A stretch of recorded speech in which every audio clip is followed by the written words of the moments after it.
Coast railway ఏర్పాటు అయిన తర్వాత దానికి సంబంధించిన ఏవైతే డివిజన్ల ఏర్పాటు, ఇటు విశాఖపట్నం డివిజన్ కావచ్చు, సపరేట్గా కొత్తగా ఏర్పాటైన రాయగఢ్ డివిజన్ కావచ్చు, ఏదైతే ఇక్కడ తెలుగు వాళ్ళు కొంతమంది రాయగఢ్ డివిజన్లో ఉండిపోయి విశాఖపట్నం రావాలనుకుంటున్నా కుదరక అవ్వక అధికారులు దానికి స్పందించక ఇప్పుడు వాళ్ళ ఎవరైతే ఎంప్లాయీస్ బంధువులందరూ ఉంటారో వాళ్ళందరూ ఇక్కడ వచ్చి విశాఖపట్నం డిఆర్ఎం కార్యాలయం వద్ద అయితే ప్రస్తుతం ధర్నా అయితే చేస్తున్నారు. దానికి సంబంధించి మనతో మాట్లాడడానికి వాళ్ళ బంధువులు ఉన్నారు. అసలు ఏం కోరుకుంటున్నారు వాళ్ళకి ఏం కావాలనే విషయాన్ని తెలుసుకునే ప్రయత్నం చేద్దాం. అమ్మ చెప్పండి, అసలు మీ సమస్య ఏంటి? యాక్చువల్లీ ఎల్పీస్ అందరికీ ఫస్ట్ ప్రమోషన్ ఇచ్చినప్పుడు రాయగఢ్ పంపిస్తారు. అలాగే మేము కూడా వెళ్ళిన తర్వాత 1-2 ఇయర్స్ అక్కడ ఉండి నెక్స్ట్ జూనియర్స్ మళ్ళీ అక్కడ పంపించి వీళ్ళు వెనక్కి తీసుకురావాలి. అది ఎప్పుడు జరిగేది. కానీ ఇప్పుడు విడిపోయాయి కదా, కోస్టల్స్ విడిపోవడం వల్ల మమ్మల్ని అక్కడే ఉండిపోండి, మేము ఇక్కడ ఉంటాం, వీళ్ళని ఇక్కడే హ్యాండిల్ చేస్తామని చెప్పి వీళ్ళకి జాయినింగ్ లెటర్స్ ఇచ్చేసారు. వాళ్ళకి ఇక్కడ జాయినింగ్ లెటర్స్ ఇచ్చేస్తే మేము ఇంకా అక్కడే ఉండిపోతే మా పిల్లలకి ఎడ్యుకేషన్ ఎలాగా, అక్కడ హాస్పిటలైజేషన్ సరిగ్గా ఉండదు, మెడిసిన్ సరిగ్గా ఉండదు. అసలు ఎంత సఫర్ అవుతాం. ఈ లోకో పైలట్స్ ఎవరైతే ఉన్నారో డ్యూటీకి వెళ్తే 3 days వరకు ఇంటికి రారు. ఆ 3 days మేము పిల్లల్ని తీసుకుని ఇంట్లో ఉంటున్నాం. అలాంటప్పుడు వీళ్ళు కూడా కొంచెం రెస్పాన్సిబుల్ ఉండాలి కదా. మేము ఏదో 2 years అని చెప్పి వెళ్ళాము. పోనీ అక్కడే ఉండిపోవాలంటే ముందు చెప్పాలి అట్లీస్ట్. ఇక్కడ మీ హస్బెండ్ గారు ఉన్నారు, అందులో ఎవరున్నారు ఇప్పుడు? మా హస్బెండ్ ఏం చేస్తారు? Loco pilot. చెప్పండి, మీరు చిన్నపిల్లలు, అది కాదమ్మా, చిన్నపిల్లల్ని తీసుకొచ్చారు, ఏంటి మీ సమస్య ఏంటి, డిమాండ్ ఏంటి? మా హస్బెండ్ అక్కడ బచేలీలో ఉండిపోయారన్న. ఏ పోస్టింగ్ షంటర్ కింద అక్కడే ఉండిపోయారు. 6 months అన్నారు, ట్రైనింగ్ అన్నారు, మళ్ళీ తీసుకొస్తా అన్నారు, తీసుకురాకుండా అక్కడే ఉంచేశారు. 2 years అయిపోయింది. మా పాపకి 3 months అప్పుడు వెళ్ళారు.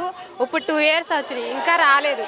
ఈ పాప వాళ్ళ డాడీని కూడా మర్చిపోయింది, ఎందుకంటే వచ్చేది లేదు. కనీసం ఇక్కడికి తీసుకొచ్చి అదే ప్రమోషన్ మీద ఇక్కడికి తీసుకొచ్చి ఇక్కడ ఉన్న అక్కడ పంపించడమో ఏదో ఒకటి చేస్తే, ఎక్కడ ఉన్న అక్కడ ఉండిపోమంటే మా పరిస్థితి ఏంటన్నా, చిన్న పాపని ఇంకో చిన్న పాపని వేసుకొని నేను ఇక్కడ ఉంటాను 2 years బట్టి, ఎక్కడికి వెళ్ళడానికి లేదు, ఏం చేయడానికి లేదు, ఒక సపోర్ట్ లేదు, ఏమీ లేకుండా ఇక్కడ ఉంటాను. కార్పొరేట్లో 5 years బట్టి చేస్తుందండి.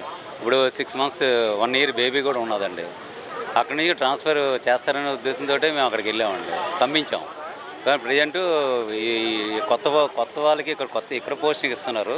అక్కడికి వచ్చి వాలంటీర్ డివిజన్ వచ్చిన తర్వాత వాళ్ళు ఇక్కడ పంపించాలి కదా న్యాయంగాన. ఆ ఒక ఓపెన్ తోటి వెళ్తున్నారు. ఆప్షన్స్ తీసుకోలేదా? ఆప్షన్స్ తీసుకోలేదు.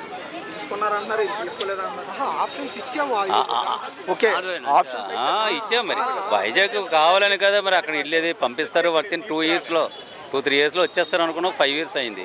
1 year బేబీ కూడా. పేరెంట్స్ వెళ్ళి అక్కడ ఉండడానికి కూడా అవ్వట్లేదు. ఇప్పుడు మేము వెళ్ళి ఉండాలంటే అక్కడ సరైన ఫెసిలిటీ లేవు, ఏమీ లేదు. అందువల్ల మాకు ఈ ఆప్షన్ కావాలి. రెండోది న్యూ రిక్రూట్మెంట్ మాత్రం ఇక్కడ ఇస్తున్నారు. అదేదో వాళ్ళకి అక్కడ ఇచ్చి ఓల్డ్ వాళ్ళు ఇంత సీనియర్ వాళ్ళు ఇక్కడ పంపించాలి కదా, పద్ధతిగా ఉన్నదని మేము అనుకుంటున్నాం. మీరు విశాఖపట్నం డివిజన్ కావాలని మీ బంధువులందరూ కోరుకుంటున్నాం అండి. దానికి కారణం ఏంటి ప్రధానంగా? అంటే ఎడ్యుకేషను, మెడికల్ ఫెసిలిటీస్ అవే. అక్కడైతే ఆ ఫెసిలిటీస్ లేవండి.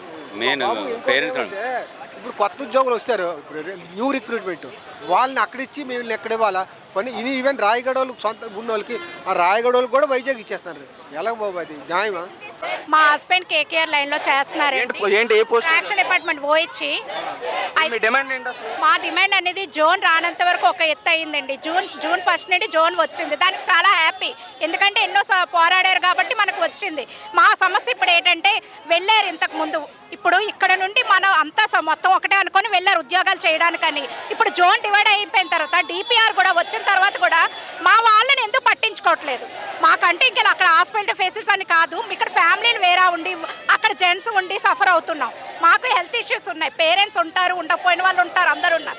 అందువల్ల మా డిమాండ్ ఏం లేదు, వాళ్ళని ఇక్కడ తీసుకొచ్చి కొత్త పోస్టులు అనేవి వాళ్ళకి ఇస్తే ఇద్దరికి సమన్యాయం చేసినట్టు ఉంటుంది. అందుకని మా డిమాండ్స్ మేము అలా చేస్తున్నాం. దయచేసి నా కొడుకు ఇక్కడ ఇది తీసుకొస్తే విశాఖపట్నం చేస్తే నా పిల్లలు మళ్ళీ బాగుంటారు. దయచేసి అనకూడదు. డిఆర్ఎం గారు దయచేసి మా పిల్లలు మళ్ళీ అందరినీ తీసుకురావాలి ఇక్కడికి. కొత్తగా ఏర్పాటైన సౌత్ కోస్ట్ రైల్వే జోన్కి సంబంధించి ఎవరైతే అప్పట్లో వాల్తేర్ డివిజన్లో పనిచేసిన ఎవరైతే ఉద్యోగులు ఉన్నారో రైల్వే ఉద్యోగులు, వాళ్ళకి సంబంధించి ఇప్పుడు రాయగఢ్ డివిజన్లో కొంతమందిని ముందస్తుగా అక్కడ చేయండి, తర్వాత ఇక్కడ తీసుకొస్తామని చెప్పిన అధికారులు ఇప్పుడు ఆ మాటని వెనక్కి తీసుకోవడంతో ఎవరైతే రాయగఢ్ డివిజన్లో పనిచేస్తూ అక్కడే స్టక్ అయిపోయిన వాళ్ళ బంధువులు వచ్చేసి మన నిరసన వ్యక్తం చేస్తున్న విషయాన్ని మనం గమనించవచ్చు.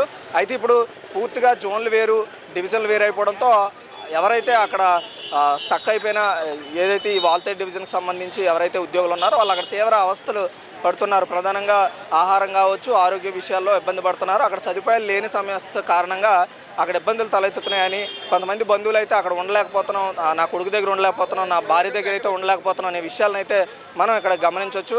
అయితే ఇప్పుడు జోన్ మారిపోయిన తర్వాత ఈ ట్రాన్స్ఫర్లు అనే ప్రక్రియ కుదరదు కాబట్టి ఇప్పుడు దానికి సంబంధించి ఆందోళన వ్యక్తం చేస్తున్నారు. ఎలాగైనా సరే మా మదర్ డివిజన్లో అయితే మాకు పోస్టింగ్లు ఇవ్వాలి, ఇక్కడ మాకు ట్రాన్స్ఫర్ చేయాలనేది వీళ్ళు కోరుతున్న విషయాన్ని గమనించవచ్చు. వీడియో జర్నలిస్ట్ హేమంత్తో రాజు, VBC1 టీవీ, విశాఖ నుంచి.